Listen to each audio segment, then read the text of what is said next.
নমস্কার, আমি সুব্রত। গল্পকথার আসরে আপনাদের সকলকে স্বাগত জানাই। কেমন আছেন বন্ধুরা? নিশ্চয়ই ভালো আছেন।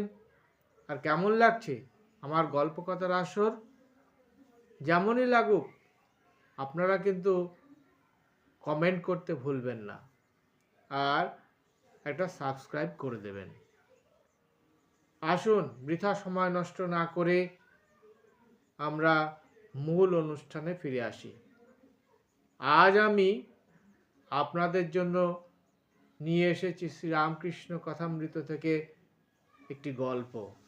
বিষয়: মানুষ কিসের দাস, টাকার না ঈশ্বরের?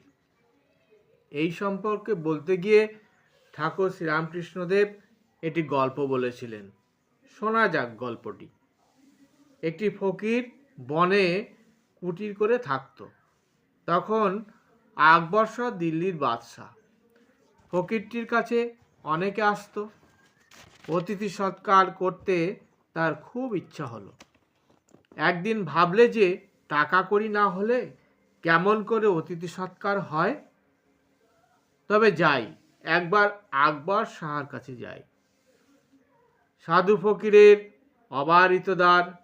আকবর শাহ তখন নামাজ পড়ছিলেন। ফকির নামাজের ঘরে গিয়ে বসলো।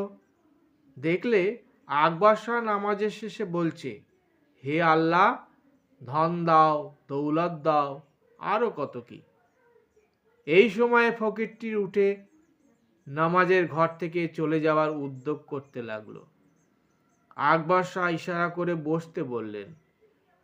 নামাজ শেষ হলে বাদশাহ জিজ্ঞাসা করলেন, আপনি এসে বসলেন, আবার চলে যাচ্ছেন? ফকির বললে, সে আর মহারাজের শুনে কাজ নেই, আমি চললুম। বাদশাহ অনেক জিদ করাতে ফকির বললে, আমার ওখানে অনেকে আসে, তাই কিছু টাকা প্রার্থনা করতে এসেছিলাম। আকবর বললে, তবে চলে যাচ্ছিলেন কেন?